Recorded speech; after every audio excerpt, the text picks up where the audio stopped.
Compartilhar a tela para a gente começar aqui e dar continuidade ao nosso conteúdo.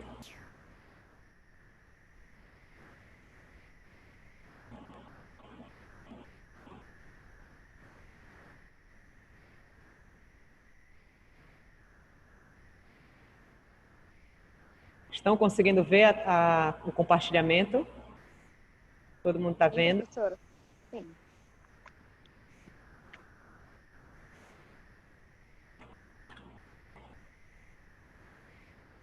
Então, vamos lá, gente. Boa noite, professora. Boa noite. Então, vamos dar continuidade ao nosso conteúdo. Na aula passada, nós falamos sobre os antimicrobianos, né, do tipo antibacterianos, que é o foco do nosso primeiro bimestre, né, para a prova da primeira verificação. E nós falamos sobre os seus principais mecanismos de resistência, ok? Então, na aula passada, quem foi o ator principal da nossa aula? Nós falamos muito de quem, gente? Quem foi o ator mais falado na nossa última aula? Quem pode me dizer? Os antibacterianos. Foram os antibacterianos, né? Os antimicrobianos do tipo antibacterianos. Então, hoje a nossa aula é sobre mecanismo de resistência. Quem será o ator principal da nossa aula de hoje? Serão as bactérias, né? Serão os micro-organismos, focando nas bactérias. Como os micro-organismos, o que eles fazem para se manterem vivos, para resistirem à ação dos antimicrobianos, certo? Então, o que seria o mecanismo de resistência, gente? Quem pode me falar aí? O que seria o mecanismo de resistência? Dê um conceito aí, o que vocês acharem que seja. Aí a gente vai corrigindo. O que vocês acham? As bactérias, elas atuam quebrando o anel beta-lactâmico para que o fármaco não tenha efeito, eu acho. A Mariana deu um exemplo de uma enzima de resistência, né, em relação aos beta-lactâmicos, né? Ela falou de uma enzima que quebra o anel beta-lactâmico. Ela falou de bactérias resistentes aos beta-lactâmicos. Isso é um exemplo. Mas o que seria, no geral, o mecanismo de resistência? Vamos aqui para o nosso conceito. Então, mecanismo de... Oi, Roseli, pode falar. As bactérias desenvolvem uma proteção contra os medicamentos bacterianos, é isso? Como é, Roseli? Desculpa. As bactérias desenvolvem um mecanismo de proteção contra os antibacterianos. Isso. É por aí, o conceito é esse mesmo. São formas desenvolvidas pelas bactérias, né, pelos micro-organismos, no caso aqui a gente vai falar das bactérias, de driblar, ou seja, o que seria esse driblar? Evitar a morte e evitar a inibição do crescimento. Lembre, qual é o objetivo de um antimicrobiano? Matar o micro-organismo ou inibir o seu crescimento, certo? Então, a bactéria, ela vai tentar evitar isso. Quem é que quer morrer? Vocês querem morrer cedo? Não, né? Ninguém aqui quer morrer. A gente quer continuar, né? Vivos, desenvolvendo as nossas atividades, né? Prosperando aí na vida, vencendo na vida. As bactérias também não querem morrer. Elas não querem que nada venha também atrapalhar com que elas possam aumentar a sua população. Para isso, elas vão criar mecanismos, criar formas de evitar a morte, ou seja, evitar a morte e evitar o crescimento, a inibição do seu crescimento. E elas vão driblar quem? Evitar a atividade de quem? Dos antimicrobianos. Tá? Elas querem resistir à ação dos antimicrobianos. Ok? Deu para entender o conceito aí de mecanismo de resistência? Formas desenvolvidas pelos micro-organismos de driblar quem? Os antimicrobianos. Tudo certo? Quem gosta de futebol aí? Ninguém? Mas vocês já assistiram um jogo de futebol. No jogo de futebol, o atacante ele quer fazer o quê, gente? Ele quer fazer o gol. Mas para ele fazer o gol, eles têm que driblar quem? O zagueiro, né? Quem seria o zagueiro nessa analogia, falando aí do conceito do mecanismo de resistência? Os zagueiros seriam os antimicrobianos. Quem seria o atacante? A bactéria. Então, a bactéria vai tentar driblar o antimicrobiano para fazer o gol. Qual seria o gol? O que seria o gol? A manutenção da vida dela. Certo? Para que a gente possa entender os mecanismos de resistência, né, dos micro-organismos aos antimicrobianos, a gente tem que entender quais são os critérios para que um antimicrobiano seja um bom antimicrobiano. A gente tem que conhecer o inimigo para que a gente possa poder combatê-lo. E quais são as 3 condições para um bom antimicrobiano, gente? Nós temos as 3 condições aqui. A existência de um alvo. Primeiro, um antimicrobiano, para ser bom, ele tem que apresentar um alvo no micro-organismo que ele está querendo matar ou inibir o crescimento. Certo? Segunda condição, a capacidade desse antimicrobiano de atingir o alvo.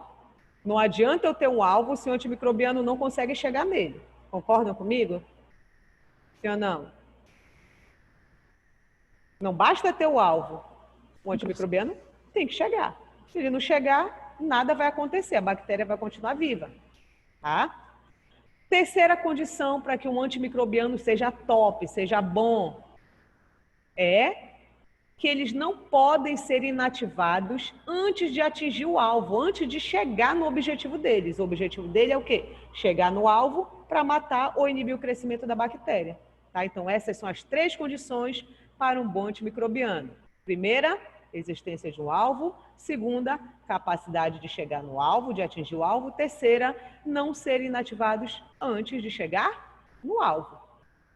Conhecendo isso, né, a bactéria ali inteligente, conhecendo essas condições, né, essas características desse antimicrobiano, onde que ela vai interferir? O que que ela vai fazer, gente? A bactéria, ela irá, acompanha aqui o cursor, ela irá evitar que o antimicrobiano atinja o seu alvo. Tá? Então, a bactéria vai fazer de tudo para o antimicrobiano não chegar no alvo.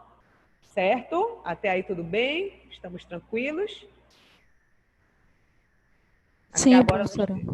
Até agora nós temos apenas 6 alunos na sala, né? Cadê os restantes? Os restantes que se esqueceram lá no intervalo? Foram lanchar e esqueceram de voltar. Continuando. Aqui nós temos alguns tópicos importantes para a gente discutir também. Primeiro deles, as bactérias podem ser classificadas em sensíveis e resistentes. O que seria uma bactéria sensível, gente? O que vocês acham? O que é uma bactéria sensível? É aquela bactéria que chora por tudo? Uma bactéria triste, que fica ali cabisbaixa? Não, né? Uma bactéria sensível é aquela que sofre a ação do antimicrobiano, né? No caso do antibacteriano. Tá? Ela é sensível à atividade do antibacteriano. E o que seria uma bactéria resistente, gente? A resistente é aquela bactéria que se mantém viva, né? Ela consegue resistir ao efeito de um determinado antibacteriano. Tudo bem com esses conceitos? Entenderam o que é uma bactéria sensível e uma bactéria resistente? Sim ou não? Professora, travou aqui a minha internet e eu não ouvi desde a parte sensível até agora. Tá, então vamos lá repetir aqui, tá? Mariana, as bactérias sensíveis, tá me ouvindo bem agora, né? Oh, agora estou. Tá. As bactérias sensíveis são aquelas que sofrem a ação do antibacteriano. Tá? O antibacteriano chega lá e mata ela. Sensível à ação do antibacteriano. As resistentes, elas conseguem resistir ao efeito daquele determinado antibacteriano. Ok? Deu para entender agora? Ok, professora, eu ouvi agora. Um outro tópico, gente. importante a se discutir. Vocês acham que antimicrobiano, ele induz resistência ou não? O que vocês acham? Acho que sim, professora. A Maria José acha que sim. Alguém acha o contrário? A resposta é não, tá? Antimicrobiano nenhum induz resistência. Mas professora, eu sempre ouvi dizer que antimicrobiano, né, que antibiótico lá, ele induz resistência. Quem falou isso para você, ou não sabia que não induz, ou se expressou de forma errada. Na verdade, o antimicrobiano, ele não induz resistência, ele apenas seleciona o micro-organismo mais resistente dentro de uma população. Ok? Exemplo aqui. Digamos que tem um paciente que está sendo tratado com determinado antibacteriano.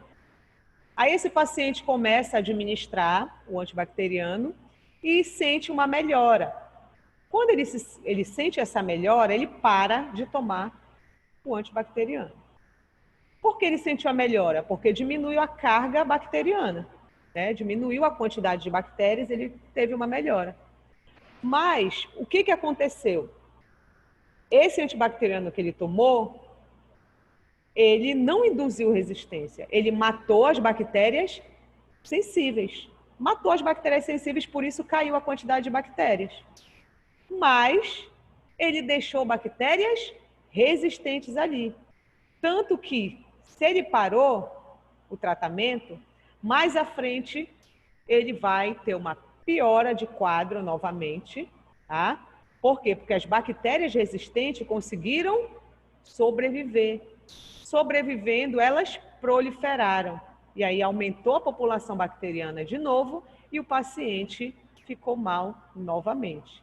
Então, o antibacteriano aí, ele não induziu. Ele apenas separou, matou as sensíveis e deixou as resistentes vivas. Certo, gente? Deu para entender? Então, Sim, antimicrobiano não induz resistência, e sim selecionam os micro-organismos mais resistentes dentro de uma única população que está ali habitando aquele paciente. Se o antimicrobiano não induz resistência, quem é que induz resistência? Quem é que cria resistência? A resposta para essa pergunta está aqui embaixo. São o que, gente? Alterações genéticas. Então, o que gera resistência, o que cria resistência, como a bactéria adquire resistência por meio de alteração, mutações genéticas. E essas mutações, elas podem ser no DNA cromossômico da bactéria, que é aquele DNA circular. Onde mais? Por meio de aquisição de plasmídio de resistência. O que são plasmídios de resistência? São pequenos fragmentos de DNA circular presentes nas bactérias. E esses plasmídios de resistência, eles podem ser repassados de uma bactéria para outra. Tá? E também por transposições. Quem são transposições? Transposições são pequenos fragmentos de DNA que são móveis. Esses fragmentos eles ficam ali circulando, né, se movimentando no DNA cromossômico bacteriano. E em algum momento eles podem se intercalar, entrar, né, se recombinar e começar a expressar a informação que eles têm ali, que pode ser um gene de resistência. Ok? E essa informação, essa nova informação proveniente de mutação, ela tem que se expressar bioquimicamente, ela tem que produzir um produto. Não basta eu ter a alteração, né, uma mutação, se essa mutação não se expressar bioquimicamente. Se esse gene não produzir uma proteína e essa proteína não tiver uma função que, no caso, será uma função de resistência para aquele micro-organismo. Certo, gente? Então, como é... Olha o áudio, quem estiver com o áudio ligado, por favor, desligue o áudio. tá? Para não interferir aqui na nossa aula. Então, gente, como é que a bactéria se torna resistente mesmo? Quem pode me responder aí? Qual a origem da resistência bacteriana? Meio ponto para quem acertar. Terminou o tempo agora. Já era, perderam meio ponto. Por meio de quê, gente? A alteração genética. Alteração genética. Isso, a alteração genética. Essa alteração pode ser do tipo alteração no DNA cromossômico, a aquisição de plasmídio de resistência ou por transposições. Certo? Tanto a resistência cromossômica como a extracromossômica, tá? Ou seja, a cromossômica é aquela mutação que acontece no DNA cromossômico. A extracromossômica é aquela proveniente de plasmídio de resistência. Tanto a cromossômica como a extracromossômica podem ser transferidas, ou seja, podem ser doadas de uma bactéria para outra bactéria, de uma bactéria resistente para uma bactéria sensível. Certo? E essa transferência genética, ela pode ocorrer de 3 formas. Quais são elas? Conjugação, transdução e transformação. Esses conceitos vocês viram lá no 3º semestre, se fizeram na ESA+. Não lembro com que professor vocês fizeram, mas a gente vai relembrar aqui para quem não lembra aí, tá? Para quem esqueceu.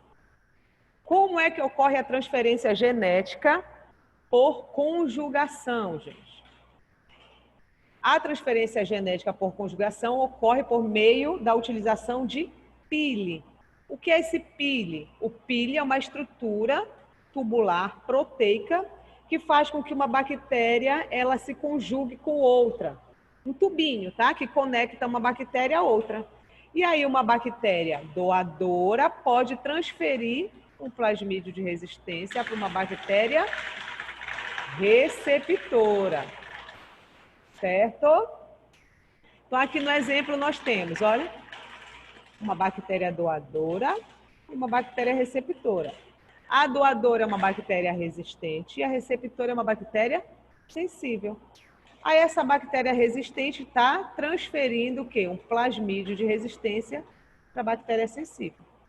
Na transferência genética por conjugação, pode ocorrer a transferência de plasmídio ou a transferência do cromossomo como um todo, como vocês podem ver aqui no exemplo ao lado, tá? A bactéria resistente está doando o cromossomo inteiro aqui para a bactéria sensível, certo? Aí digamos aqui, ó, que essa bactéria resistente, esse plasmídio de resistência aqui contenha um gene que codifica a enzima beta-lactamase. Se essa bactéria tem esse gene que codifica a enzima beta-lactamase, essa bactéria é resistente a quem? Aos beta-lactâmicos. E ela vai transferir essa resistência para quem? Para a bactéria sensível. Logo, essa bactéria aqui também vai ser resistente aos beta-lactâmicos. Né? Uma vez que a beta-lactamase, qual é o mecanismo de ação dela, dessa enzima de resistência? Clivar o anel beta-lactâmico. Tá? O anel beta-lactâmico dos beta-lactâmicos. Convertendo esse beta-lactâmico em um produto que não tem mais efeito antibacteriano. Certo? Deu para entender? Vamos avançar então. Um outro mecanismo de transferência genética é a transdução. Na transdução ocorre a participação de vírus, tá?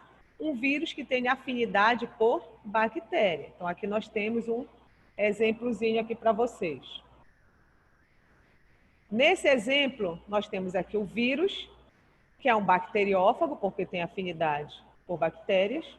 Esse vírus, ele apresenta ligantes específicos para receptores presentes na superfície da bactéria. Então, ele consegue reconhecer a bactéria. Aí, ele se liga na superfície bacteriana e injeta o seu material genético aqui, ó. Estão conseguindo observar aqui o material genético?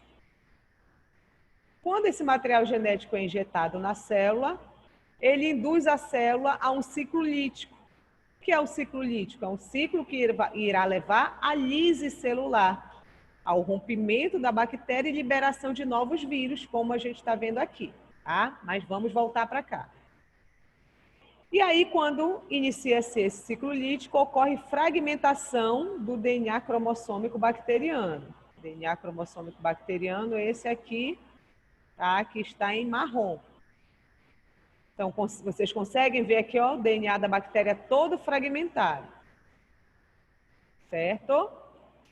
E aí, o vírus vai começar a utilizar a maquinaria da bactéria para produzir o seu capsídeo. Olha, o capsídeo, toda a estrutura do capsídeo ficou fora, só entrou material genético. Por isso, o vírus é um micro-organismo intracelular obrigatório, porque ele não consegue se replicar fora de uma célula. Ele tem que entrar em uma célula para usar a maquinaria, as enzimas necessárias para ele replicar o material genético e produzir as proteínas do seu capsídeo. Tá? Então, aqui ele começou a induzir a bactéria a produzir as proteínas do seu capsídeo a replicar o seu material genético. Tendo material genético, tendo capsídeo, eu posso formar o quê? Produzir um novo vírus. E aí ocorre o quê? O empacotamento do material genético. Além do empacotamento do material genético viral, eu tenho empacotamento de material genético bacteriano. Vocês conseguem observar aqui? O DNA viral é esse em vermelho mais clarinho e o DNA bacteriano é esse mais escurinho. Certo, gente? E aí essa bactéria, né, cheia de vírus, né, os vírus começam a se replicar em grande quantidade, formando muitos vírus. A bactéria não consegue mais suportar. E o que acontece, gente? Ela, se rompe. Quando ela se rompe, os vírus, eles são liberados no meio extracelular. Quando eles são liberados no meio extracelular, eles podem infectar novas bactérias. E aqui, ó, um dos vírus está infectando uma outra bactéria. No caso, essa bactéria aqui é a bactéria sensível, a bactéria receptora. E aí, o DNA bacteriano, tá? Observem aqui, que foi um vírus com DNA bacteriano. Esse DNA bacteriano carrega um gene de resistência. Carrega um gene de resistência. E esse gene de resistência irá o quê, gente? Se inserir aqui no DNA bacteriano da bactéria receptora, que é aquela bactéria sensível.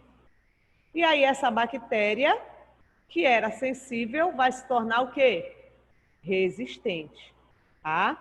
Então, esse processo de transferência, chamado transdução, precisa de um vírus para poder induzir um ciclo lítico e transportar um fragmento genético da bactéria resistente para uma bactéria sensível.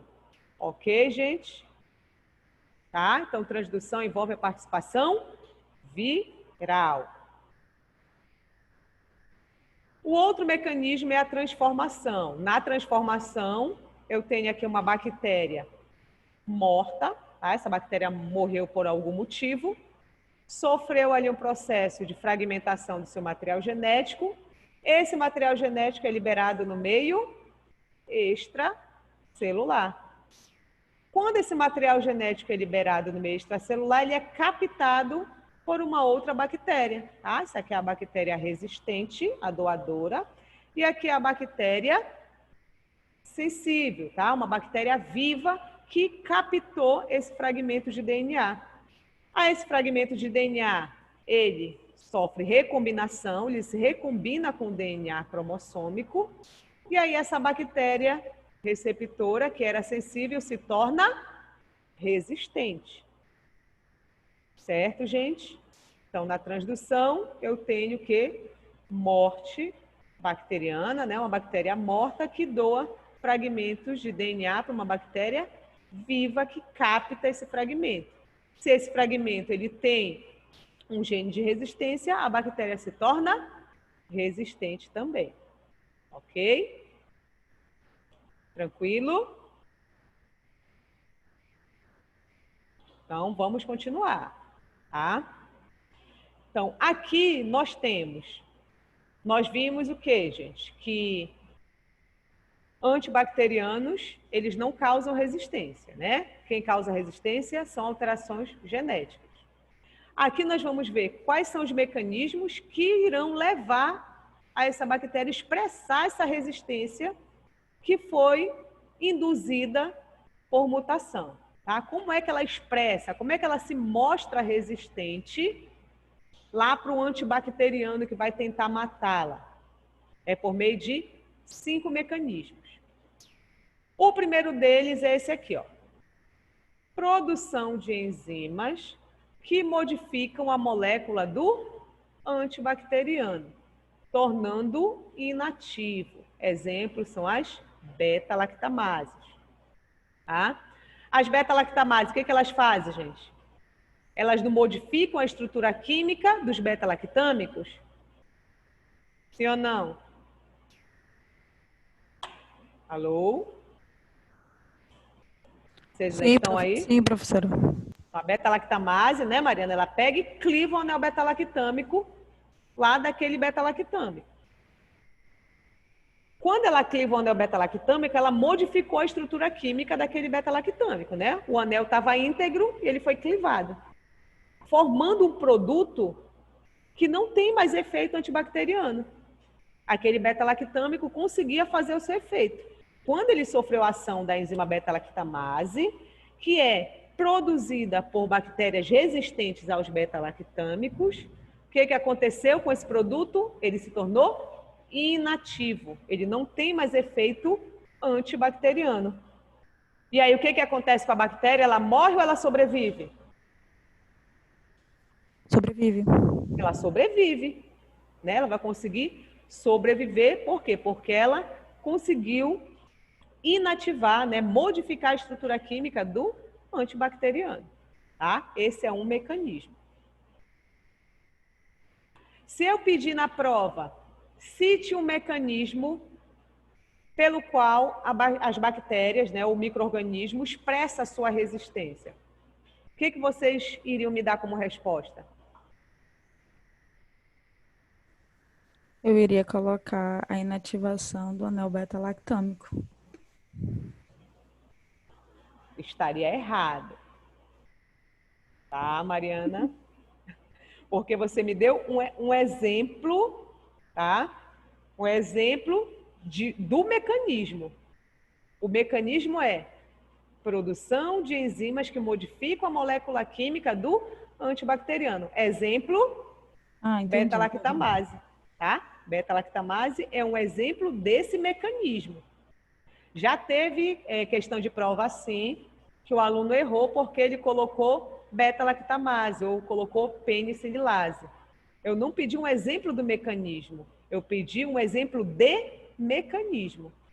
O mecanismo é produção de enzimas que modificam a estrutura química do antibacteriano, tornando-o inativo. Exemplo desse mecanismo, beta-lactamase, penicililase. Deu para entender a diferença aí das perguntas? Outro mecanismo. Professora, professora, boa noite. Boa noite. A alteração na permeabilidade da membrana também seria? É outro mecanismo, tá aqui, ó. Diminuição da permeabilidade à entrada do antibacteriano, que nada mais é que a alteração da permeabilidade normal. Eu tinha a permeabilidade ali, o antimicrobiano conseguia entrar tranquilamente. Aí uma bactéria resistente, ela pode sintetizar, né, proteínas que irão alterar ali a permeabilidade da membrana, diminuindo a permeabilidade.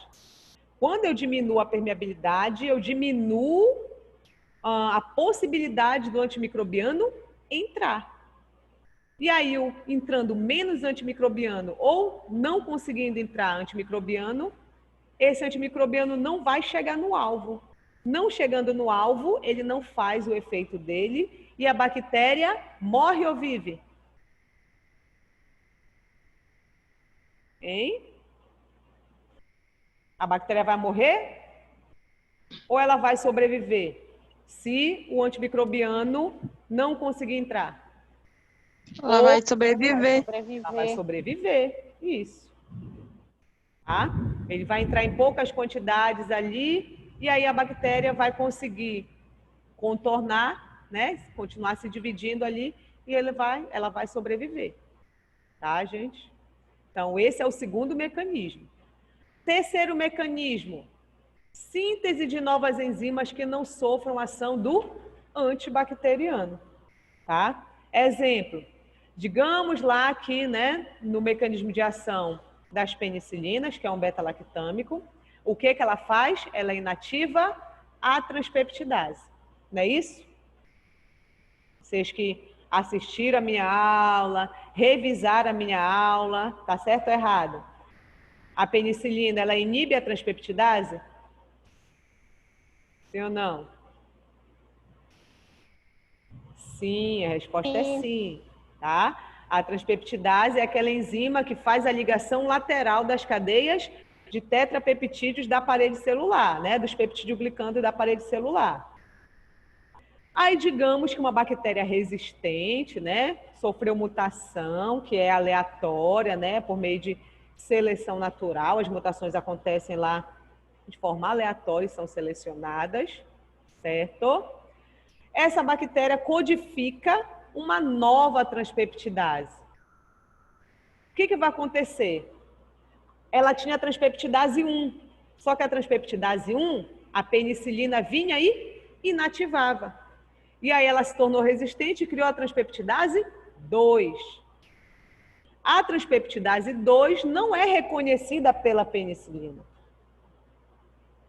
E aí a bactéria vai morrer? Sim ou não? Não. Por quê? Porque a penicilina vai inativar a transpeptidase 1.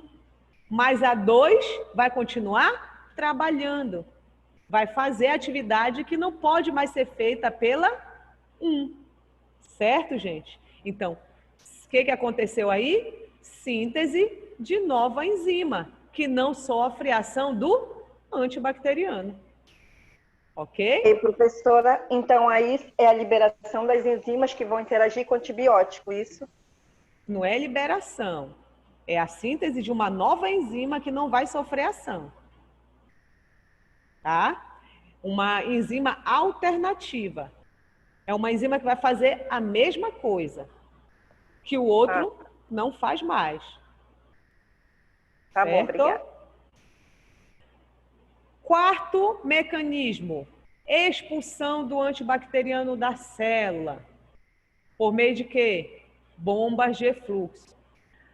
Existem bactérias que se tornam resistentes por meio da codificação de proteínas chamadas de bombas de efluxo. Essas proteínas vão lá para a membrana citoplasmática, tá? E elas começam a jogar para fora o antimicrobiano. O antimicrobiano entra, elas jogam para fora. Ele entra, elas jogam para fora. Ou seja, elas nem deixam, mal eles entraram, ela está jogando ele para fora. Fazendo isso, ela não deixa com que o antimicrobiano chegue no alvo. Concordam comigo? Não chegando no alvo, o antimicrobiano tem efeito? Sim ou não? Não. Não. Não tendo efeito, a bactéria morre? Sim ou não? Não, também. Não. Aí ela vai continuar viva ali, de boa na lagoa, proliferando, aumentando a sua população e fazendo mal lá para o paciente. Certo? Quinto mecanismo, alteração do alvo. Tá? A alteração do alvo é quando o alvo do antimicrobiano, ele tem um sítio de ligação, né? Digamos lá, o alvo da tetraciclina. Quem é o alvo da tetraciclina? O ribossomo, subunidade 30S. E aí a tetraciclina vem e se liga no alvo, certo? Para fazer o efeito dela, na subunidade 30S. Nesse tipo de mecanismo, eu vou ter uma alteração no sítio de ligação da tetraciclina. Eu vou ter um outro sítio de ligação. E aí, quando a tetraciclina vier se ligar, ela não vai reconhecer, porque houve uma alteração do sítio de ligação no alvo do antibacteriano. Certo, gente? Ou seja, eu mudei o alvo, o antimicrobiano não consegue encontrar onde ele tem que se ligar. Ok? Eu não? Recapitulando, eu quero que alguém me responda. Podem ser vários também. Quais são os mecanismos pelos quais as bactérias expressam a sua resistência? Vamos lá. Podem citar dos 5 que eu falei aqui. Alguém cita um aí? Vocês lembram? Que ficou na memória?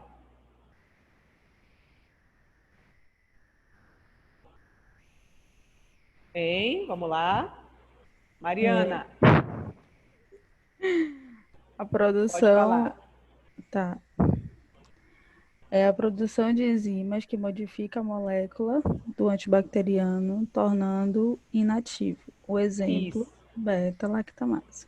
Muito bem, Acho que eu parabéns. acertei agora. Olha, Agora acertou. O mecanismo pelos quais elas expressam essa resistência. Tá? Exemplo desse mecanismo, beta-lactamase. Outro mecanismo, Roseli, fale aí, Roseli. Peraí, professora. Síntese de novas enzimas que não sofram a ação do antibacteriano. Muito bem, me dá um exemplo desse mecanismo, Roseli. Ai, não peguei o exemplo, professora.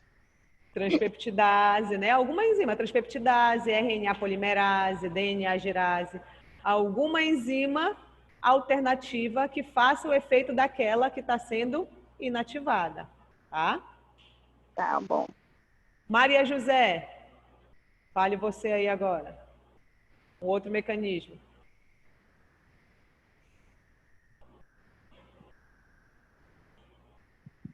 Cadê a Maria José? Oi, professora. Fale um outro mecanismo. A Mariana falou já a síntese de enzimas que modifiquem a estrutura do antimicrobiano. A Roseli, síntese de novas enzimas que não sofram ação do antibacteriano ou antimicrobiano. Cita um aí. Um dos mecanismos.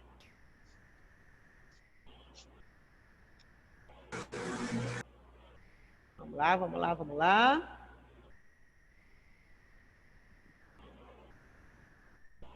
Maria José está procurando as anotações dela. Isso aí, professora. Já lhe respondo. Tá, enquanto a Maria José procura, alguém pode falar aí? Tá, vou falar, senão vai dar 10 horas e a gente não termina.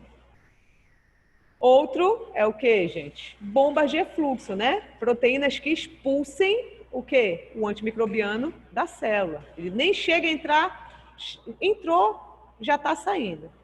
Tá? E o outro, alteração dual. Tá, gente? Então, esses são os 5 mecanismos pelos quais as bactérias vão se mostrar para o mundo como resistentes, tá? Vão expressar a sua resistência. Agora, vamos ver os mecanismos de resistência para cada um desses antimicrobianos, ok? O primeiro aqui é a resistência das bactérias aos beta-lactâmicos. Como é que as bactérias se tornam resistentes? A maioria das bactérias se tornam resistentes aos beta-lactâmicos, gente. Quem são os principais beta-lactâmicos? Penicilinas, cefalosporinas, né? Temos outros também, mas esses são os principais utilizados na clínica. Como é que elas se tornam resistentes a essas moléculas, a esses antibacterianos? Por meio da produção da beta-lactamase, né? A beta-lactamase que faz o quê? Rompe o anel beta-lactâmico, convertendo o beta-lactâmico em um produto inativo. Aqui o exemplo, a penicilina, que é um beta-lactâmico. A penicilina, quem é a beta-lactamase da penicilina? A penicililase. Quem é a beta-lactamase da cefalosporina? A cefalosporase. Tá? Então, aqui uma bactéria que é resistente à penicilina. Tá? Aqui a penicilina que entrou lá na bactéria. A bactéria tem quem? Um elemento surpresa, que é a penicililase. A penicililase faz o quê? Cliva o anel beta-lactâmico, entre o terceiro carbono e o nitrogênio, formando uma molécula chamada de ácido penicilóico. O ácido penicilóico tem efeito antibacteriano? Sim ou não? Não. E aí, essa nova molécula que não tem efeito antibacteriano, não vai conseguir fazer o quê? O efeito dela. Qual era o efeito dela quando não tinha inativação, quando não tinha clivagem do anel beta-lactâmico? Era inibir a enzima transpeptidase. Não vai inibir a enzima transpeptidase, a síntese da parede celular vai continuar acontecendo e a bactéria vai continuar vivinha da Silva. Certo? Então, entenderam a resistência aos beta-lactâmicos? Sim, professora. Sim? Então, vamos avançar. Vamos falar agora da resistência bacteriana aos aminoglicosídeos. Quem são os principais aminoglicosídeos? Streptomicina, kanamicina, gentamicina, neomicina. Essa mutação aos aminoglicosídeos se dá por alteração da permeabilidade, que é aquela diminuição da permeabilidade, a entrada dos aminoglicosídeos. E esse tipo de alteração ocorre por mutação, tá? Lá no DNA cromossômico. Modificações ribossômicas, também que ocorre por mutação, ou seja, uma mutação, uma alteração no sítio de ligação lá no ribossomo, da droga no ribossomo, ou por meio de produção de enzimas inativantes, ou seja, tem enzimas que irão inativar a ação, né? Inativar o antimicrobiano, não deixando ele exercer a sua ação com eficiência, ok? Quais são essas enzimas inativantes? Nós temos aqui 3 exemplos de enzimas inativantes, as principais. Qual é o mecanismo de ação delas, dessas enzimas? Aqui nós temos a fosfotransferase, tá? Com sigla PT, adeniltransferases, ADT, e a acetiltransferases. Como é que a fosfotransferase age para poder inativar o aminoglicosídeo? Olha o nome aí, gente, fosfotransferase, ou seja, é uma enzima que transfere a molécula fósforo, o radical fósforo. Essa enzima pega o fósforo e leva o fósforo até onde? Ao aminoglicosídeo. Ou seja, ela está fosforilando o aminoglicosídeo. Deu para entender? Enzima fosfotransferase fosforila o aminoglicosídeo. Certo, gente? Sim ou não? Sim ou não? Sim, professora. Sim, né? Então, enzima fosfotransferase irá fosforilar o aminoglicosídeo. Quando ela fosforila, ou seja, ela transfere o fósforo para o aminoglicosídeo, o que acontece com esse aminoglicosídeo que tinha afinidade por quem? Pelo ribossomo, né? Pela subunidade 30S do ribossomo. O que acontece com ele? Diminui a atividade dele. Diminuindo a atividade dele, resulta o quê? Na diminuição da afinidade dele pelo alvo, que no caso é o ribossomo. Certo? A fosfotransferase. E a adeniltransferase, como é que essa enzima inativa o aminoglicosídeo?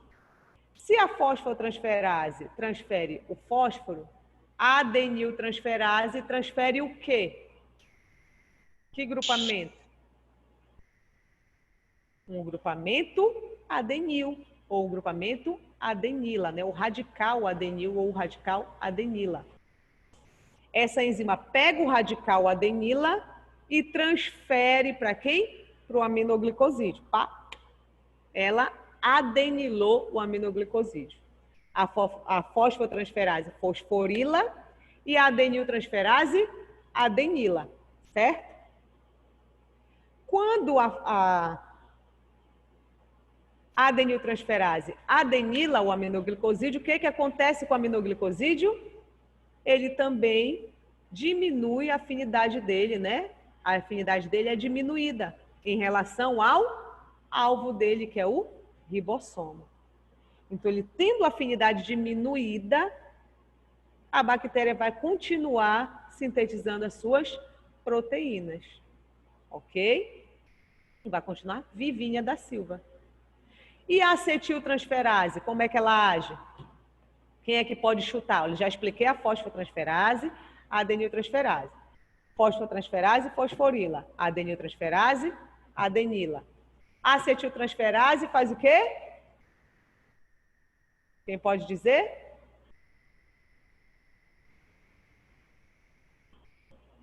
Tá fácil, vamos lá. Fosfotransferase e fosforila, adeniltransferase e adenila, acetiltransferase. Acetila. Parabéns, Mariana. Vai tirar 10. A acetiltransferase, acetila. E o que é acetilar? Transferir o grupamento acetil lá para o antimicrobiano, lá para o aminoglicosídeo. Quando ela acetila o aminoglicosídeo, o que acontece com esse aminoglicosídeo? Ocorre a diminuição da afinidade dele pelo alvo. Quem é o alvo? O ribossomo. Deu para entender, gente? Deu? Sim, professora. Deu, professora. Para quem ainda não entendeu, eu vou dar mais um exemplo prático, por meio de analogias, tá? Eu gosto muito de fazer analogia, porque vocês vão substituindo os personagens, e aí vocês conseguem absorver e entender melhor, tá? Então, com relação à resistência aqui dos aminoglicosídeos, vou fazer uma pergunta para vocês. Quem tem namorado aí?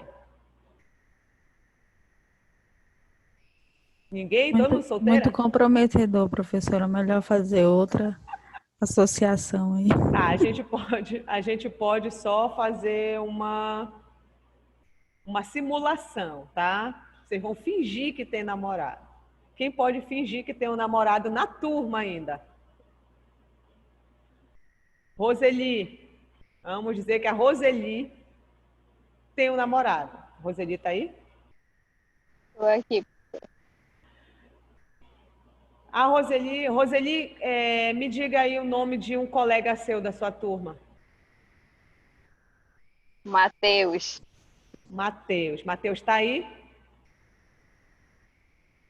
Matheus não veio para aula hoje. Isso é muito fictício mesmo. Digamos que a Roseli é namorada do Matheus. A Roseli é apaixonada pelo Matheus, ela só tem olhos pelo Matheus. O Matheus na terra, Deus no céu e Matheus na terra para ela. Ela é louca de pedra pelo Matheus, tá? Tem uma grande afinidade, apaixonadíssima. Mas aí chega a Mariana.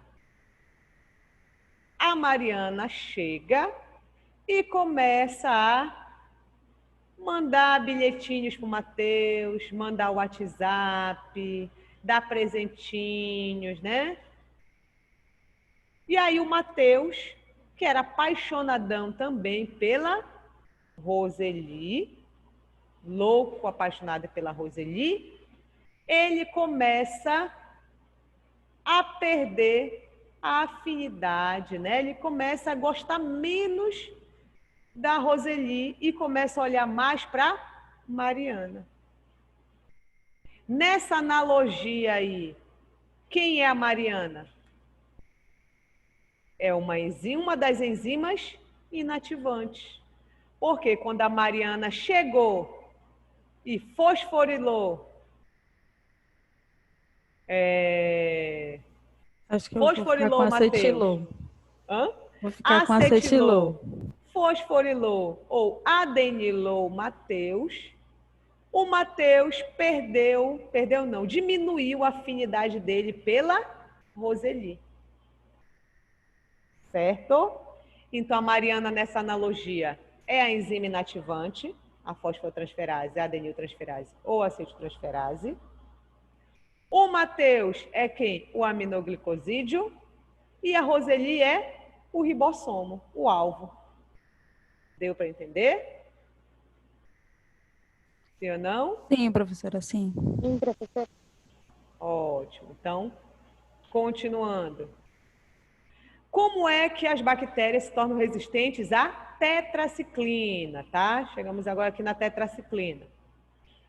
As bactérias se tornam resistentes à tetraciclina por meio das proteínas TET. Quem são proteínas TET? Elas sintetizam, né? Elas codificam essas proteínas.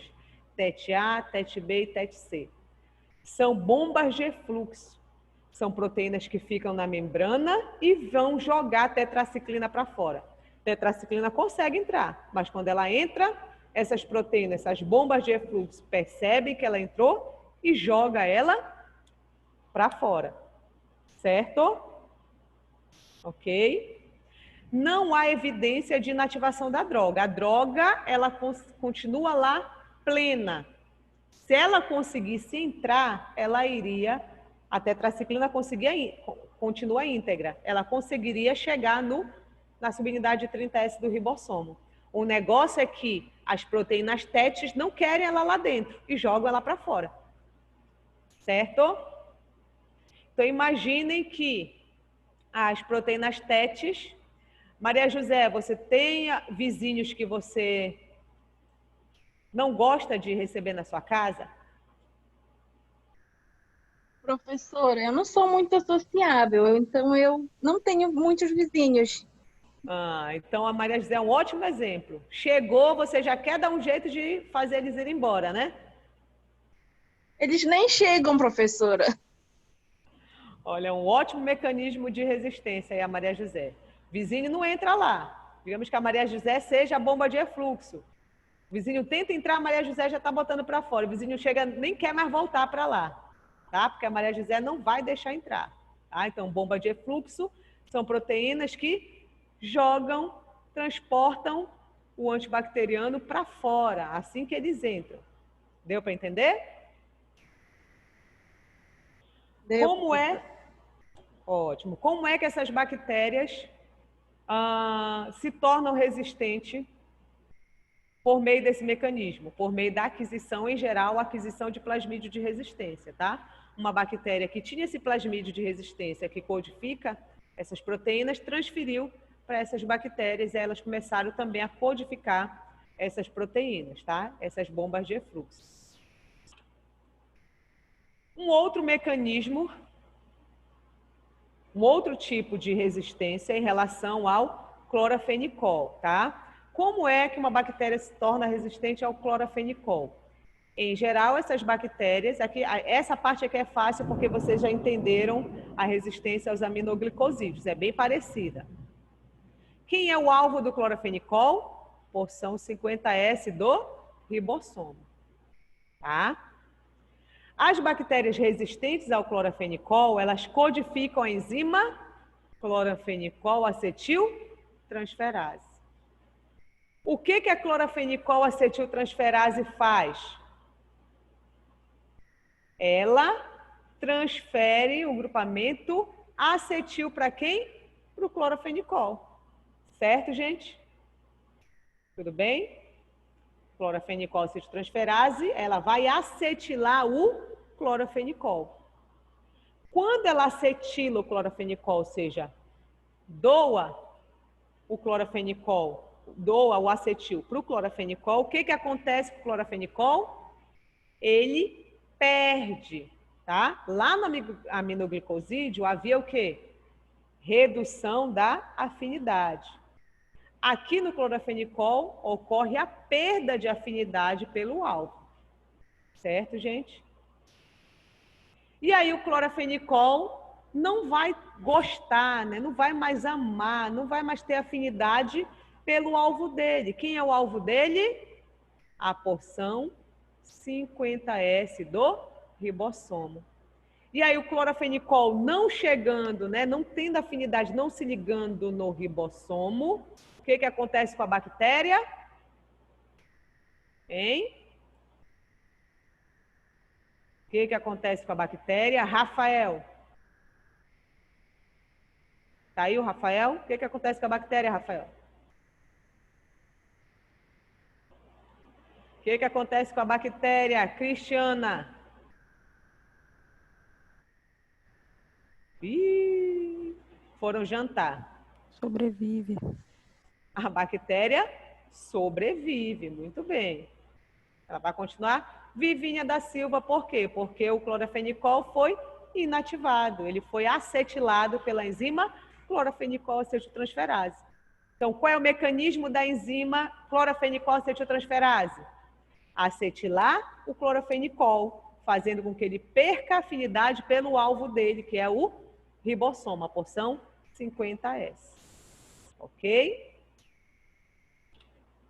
Para finalizar, resistência às rifamicinas e às quinolonas. Como as bactérias se tornam resistentes às rifamicinas e quinolonas, né?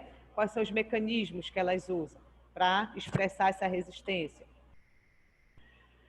Primeiro, a gente tem que lembrar qual é o mecanismo de ação da rifamicina e da quinolona.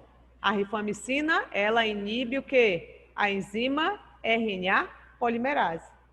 A RNA polimerase, ela faz o alongamento da cadeia de RNA, né? Ela participa do processo de transcrição. Tá? Então, a rifamicina inibe a transcrição, inibe a síntese do RNA mensageiro, que contém o código para produzir uma proteína. Ok? E as quinolonas inibem a enzima DNA-girase. A DNA-girase faz a condensação, realiza a condensação do material genético para que a molécula de DNA se divida para formar duas células, né? Ou seja, atua no processo de divisão celular. Ok? As bactérias resistentes às rifamicinas e quinolonas, elas alteram as enzimas, né? RNA polimerase e DNA polimerase. Ou seja, essas bactérias sofrem mutações formando DNA polimerases e RNA polimerases alternativas. Ok? Ou seja, essas enzimas sofrem mutação, ou seja, eu crio novas enzimas. Enquanto a RNA polimerase 1 e a DNA girase 1 são inativadas, respectivamente, pela rifamicina, que inibe a RNA polimerase, e a quinolona, que inibe a DNA girase, a bactéria resistente sintetizou uma RNA polimerase 2 e uma DNA girase 2, que irão fazer a atividade que as outras faziam. Certo? Essa é uma forma. A outra forma é por meio de alteração no sítio de ligação dessas enzimas. Ou seja, o sítio de ligação pelo qual essa enzima se ligava a quem? Ao antimicrobiano. Tá? Digamos aqui, ó, a RNA polimerase, ela tem um sítio de ligação pelo qual ela se liga à rifamicina, certo? Que é a enzima que é o antimicrobiano que inativa ela.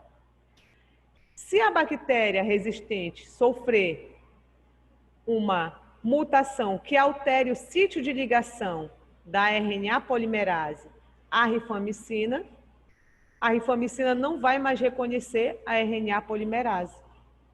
Não reconhecendo a RNA polimerase, a bactéria vai continuar sobrevivendo, né? Vai continuar se dividindo. Para as quinolonas é semelhante. A quinolona se liga aonde? A DNA girase. Se a bactéria sofreu uma mutação no sítio de ligação da DNA girase, a quinolona não vai mais reconhecer a DNA girase, não vai mais se ligar a ela. Não se ligando a ela, a DNA girase vai continuar fazendo a sua atividade. Certo, gente?